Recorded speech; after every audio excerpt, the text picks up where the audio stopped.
बिस्मिल्लाहिर्रहमानिर्रहीम। अस्सलाम वालेकुम। तैयारी पकड़ लीजिए।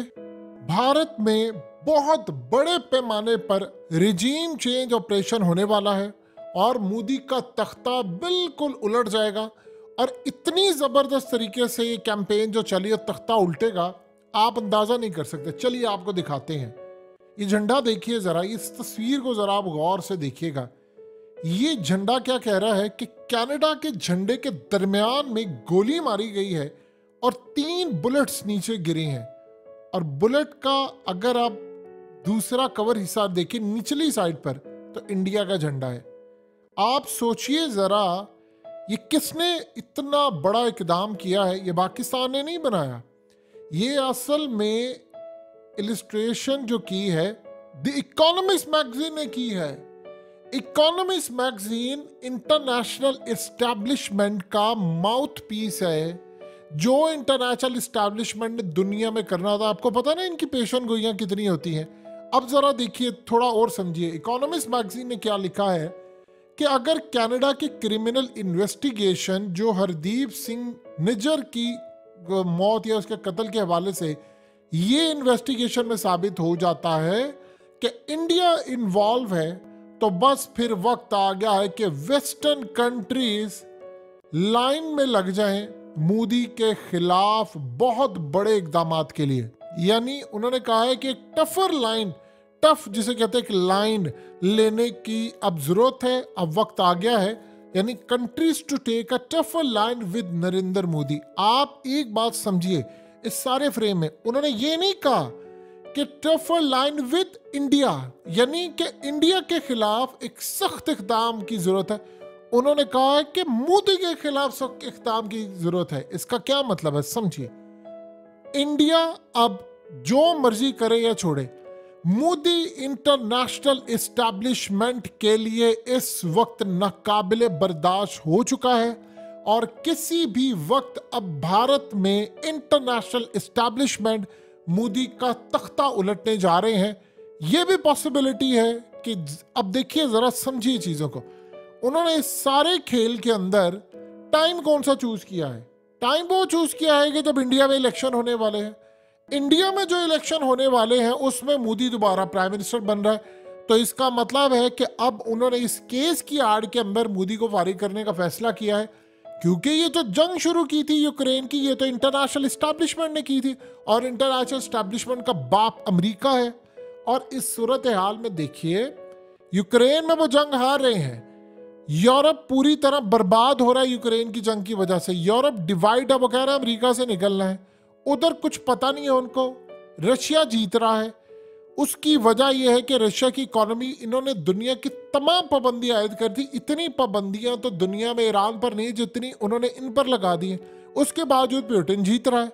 तो उनको अभी इस बात की समझ नहीं आ रही कि हम करें क्या, क्योंकि उसकी जो इकोनॉमी है वो ग्रो कर रही है, उसकी करेंसी ग्रो कर रही है, क्योंकि इंडिया उससे बहुत ज़्यादा बड़ी तादाद में असला ले रहा है, डिफेंस के आलात ले रहा है, तेल ले रहा है, ट्रेड जारी है। और दूसरा, इंटरनेशनल एस्टैब्लिशमेंट पिछले काफ़ी अरसे से मोदी को बर्दाश्त करती आ रही है। आप देखिए कि वो इंटरनेशनल एस्टैब्लिशमेंट कहाँ कहाँ पर मोदी को वॉच करी थी कि कर क्या रहा है। देखिए, सबसे पहले अमेरिका की एस्टैब्लिशमेंट, उसकी फौज ट्रम्प के खिलाफ थी। मोदी ने सबसे पहले कैंपेन चलाई, अब की बार ट्रम्प सरकार। मोदी को पता था अमेरिका की फौज और एस्टैब्लिशमेंट ये लोग खिलाफ हैं ट्रम्प के, लेकिन वो ट्रम्प के साथ खड़ा रहा, बाइडेन के साथ नहीं। कैंपेन उसने ट्रम्प के लिए चलाई थी। अब की बार ट्रम्प सरकार, जो सबसे पहले उसने कहा। अब उसके बाद आप ये देखिए कि अमेरिका वहां से अफगानिस्तान से निकला, उनको पता था। हत्ता कि अफगानिस्तान से जब अमेरिका निकला तो नहीं चाहता था मोदी, लेकिन फिर भी वो ट्रम्प के साथ खड़ा रहा, क्योंकि ट्रम्प के ताल्लुकात पाकिस्तान के साबिक वजीर आजम से बड़े जबरदस्त थे। तो मोदी को वो खटक था बहुत ज्यादा। अब यहां से शुरू होती है लड़ाई। इंडिया को उन्होंने बहुत सारी चीजें कही। उन्होंने कहा इंडिया इस सूरत हाल में, यानी इंडिया की जब बात हो तो मोदी की बात होती। अब वो टारगेट करें मोदी को। फिर मोदी ने काम ये शुरू किया इंडिया ने कि इस सूरत हाल में उन्होंने डॉलर को डिच करना शुरू कर दिया। उन्होंने कहा कि हमने मिसाल के तौर पर यूएई से उन्होंने रुपीस में ट्रेड करी, उन्होंने युआन में ट्रेडिंग शुरू कर दी, चाइनीज करेंसी। अंदाजा करें जरा, नफरत करते हैं इंडियन चाइनीज से, लेकिन उन्होंने युआन में ट्रेडिंग शुरू कर दी। कहां से? युआन में। उन्होंने रशिया से आने वाला जो तेल था वो युआन में लिया। ये बड़ी अजीबोगरीब आपके लिए बात होगी, युआन में वो तेल लिया उन्होंने। और उसके बाद रूस के साथ रूबल में ट्रेडिंग शुरू कर दी। फिर उसके साथ उन्होंने कहा जी आप इंडियन रुपीस में करें, वो तजर्बा नाकाम रहा लेकिन ट्रेडिंग तो हुई। तो डॉलर को कम करना शुरू कर दिया इंडिया ने। तो आप बताइए कि सूरत हाल में आलमी स्टैब्लिशमेंट चुप रहती? फिर रूस S-400 लिया, उसकी मईशत को फायदा। फिर तेल वो ले रहे हैं, रूस से ट्रेडिंग उनकी जारी है, सारा कुछ हो रहा है। उधर आप ये देखें कि सारी सूरत हाल में वो देख रहे हैं कि मोदी तो नाकाबिले बर्दाश्त होता जा रहा है हमारे लिए। फिर सबसे बढ़कर इस वक्त आप इंडियन मीडिया जरा स्विच करके लगाएं तो सही, आपके रोंगटे खड़े हो जाएंगे। वो अमेरिका, कनाडा, यूरोप की नफरत में कैंपेन वहां पर चल रही है रूस के हक में और यूक्रेन के खिलाफ। असल में मोदी अब पलट कर वार कर रहा है, और वार कर रहा है वो अमेरिका के खिलाफ, कनाडा के खिलाफ और इंटरनेशनल एस्टैब्लिशमेंट के खिलाफ। इंटरनेशनल एस्टैब्लिशमेंट हो या लोकल एस्टैब्लिशमेंट हो, पहले वो आपका हाथ पकड़ कर लाते, जैसे वो ट्रम्प का हाथ पकड़ कर लाई थी अमेरिकी फौज और अमेरिकी एस्टैब्लिशमेंट। लेकिन ट्रम्प उनके खिलाफ हो गया। ट्रम्प के अंदर जरासीम पहले भी एस्टैब्लिशमेंट के खिलाफ पाए जाते। एस्टैब्लिशमेंट जब आपको लेकर आती है तो आप अगर उसके खिलाफ खड़े होते हैं तो वो आपका तख्त भी खींच लेती है। यानी कभी कभार वो ये करेंगे कि आपके लिए जो आपके इत्तेहादी हैं उनको कह देंगे हुकूमत छोड़ दो, आपके खिलाफ अदम एतमाद आ जाए या फलाना आ जाए या कोई कुछ भी हो जाए। ये पूरी दुनिया के अंदर एक प्रैक्टिस चलती है। तो मोदी के खिलाफ अब चूंकि उनके पास तो एक अच्छी खासी अक्सरियत है, लेकिन वो मोदी को पूरी तरह फंसा रहे, फ्रेम करेंगे यार ये बात नहीं आ रहा। फिर उसके बाद उन्होंने देखा कि यूक्रेन की जंग के अंदर ना तो इसने रूस की कोई, यानी आप अंदाजा कीजिए, मजम्मत तो छोड़िए, रूस को उन्होंने मजीद सपोर्ट किया। तो ये तो उनसे बर्दाश्त नहीं था इंटरनेशनल एस्टैब्लिशमेंट से। और अब उन्होंने कह दिया मोदी ने G20 कॉन्फ्रेंस में, तुम्हारी कोई जुर्रत ना हो तुम रूस की मजम्मत करो। ये जंग उन्होंने पूरी इंटरनेशनल एस्टैब्लिशमेंट ने छेड़ी थी।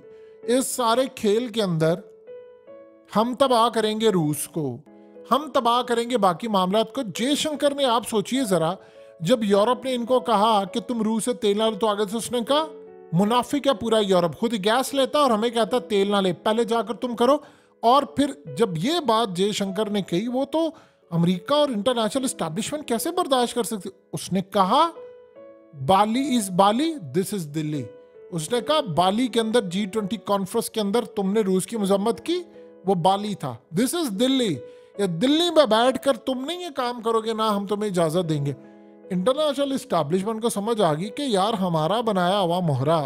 आप सोचिए जरा, मोदी के खिलाफ जो गुजरात के हवाले से सारा कुछ था, मीडिया पर था, इंटरनेशनल सतह पर था, बड़े बड़े ममालिक के अंदर ये सारे मामला थे, तो वो किसके जो चीजें थी वो क्या था?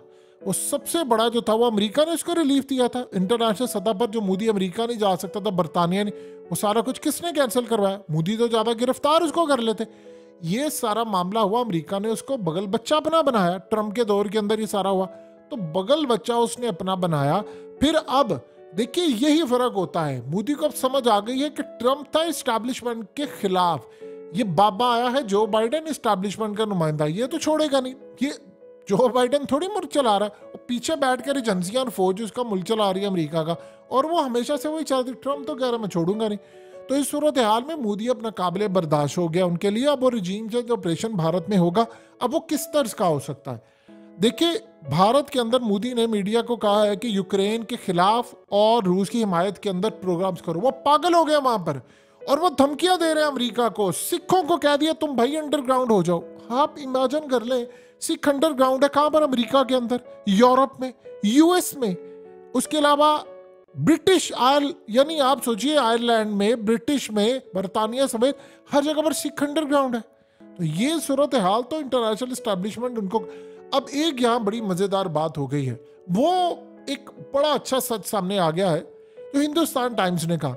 उसने कहा कि जो पन्नू के खिलाफ बातचीत की थी, इंडिया के इंटेलिजेंस के चीफ, रॉ के चीफ ने जाकर सीआई के डायरेक्टर को कहा है कि पन्नू असल में ये जो खालिस्तान का बंदा है ये तो तुम्हारा एजेंट है, इसीलिए तुम उसको हाथ नहीं लगाने देते। तो एक बात तो बड़ी क्लियर हो गई है कि खालिस्तान की मूवमेंट हो या BLA या फलाना जो भी है, अमेरिका और उसके बाकी लोग इनको प्रोटेक्ट करते हैं।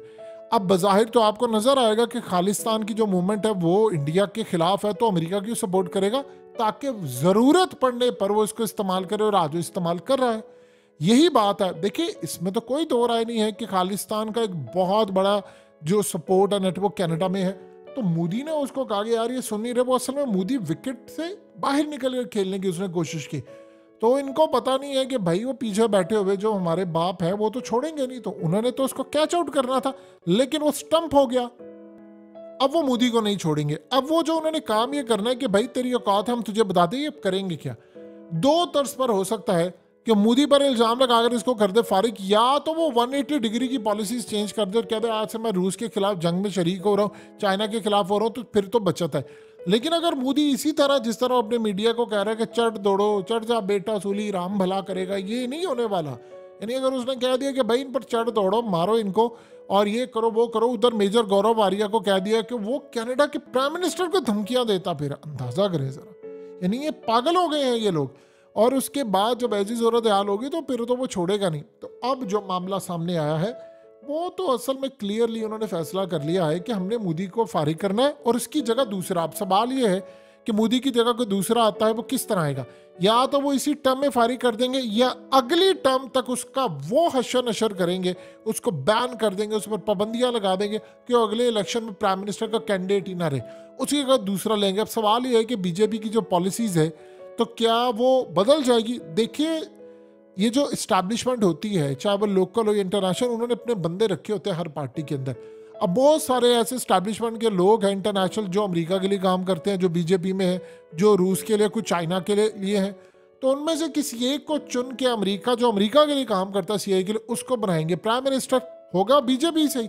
या ये भी पॉसिबिलिटी है कि वो बीजेपी को डाउन करने के लिए वो राहुल गांधी को ले आए, या इस सारी सूरत हाल में एक माहौल बनाना होता है। तो यहां से वो बीजेपी के अंदर कोई बंदा अगर ला सकते हैं, क्योंकि अगर मोदी ने पाकिस्तान पर हमला नहीं किया तो उस बीजेपी का जीतना बड़ा मुश्किल होगा। मखलूत हुकूमत बन सकती है जो बैसाखियों वाली हो, जिसको कभी भी स्टैब्लिशमेंट इंटरनेशनल गिरा दे। तो वहां पर इस सूरत हाल पैदा हो गई है कि मोदी के खिलाफ जो इकदाम, जो मामला थे, वो असल में अब बड़े पैमाने पर शुरू हो गए। तो वो वहां से कोई बंदा ला सकते हैं जो इनके खिलाफ काम करे, इनके खिलाफ बड़े पैमाने पर जाकर ये खेल अपना सकता है। तो जो इस वक्त मामला सामने आया है वो मोदी के खिलाफ वो कुछ भी कर सकते हैं। लेकिन आपको द इकोनॉमिस्ट जो मैगजीन है उसकी इस तहरीर से पता चल जाना चाहिए कि वो एजेंडा क्या, यानी उन्होंने मोदी को बिल्कुल कुर्बानी का बकरा बनाने का फैसला कर लिया है और रिजीम चेंज ऑपरेशन खिलाफ होने। देखिए, मोदी अमेरिका के खिलाफ नहीं है, समझिए, मोदी अमेरिका के खिलाफ नहीं है, लेकिन वो अमेरिका के मामलात में साथ नहीं है। ये जो खास तौर पर यूक्रेन, देखिए जो भी मुल्क यूक्रेन के मामले पर, जो भी मुल्क यूक्रेन के मामले पर जो वजीर आज़म न्यूट्रल रहेगा या रूस की मजम्मत नहीं करेगा, अमेरिका का वहां हाथ पड़ता होगा, वो उसका तख्ता उलट देंगे। वो अदम एतमाद ला सकते हैं, वो कुछ भी कर सकते हैं। जो अब वो मोदी के खिलाफ इतने मोदी ने कत्ल किए, मुसलमानों का किया, कश्मीर में किया, बाहर मारे, पाकिस्तान में मारे, तो अब उनको याद आया सिक्का। तो गेम समझिए।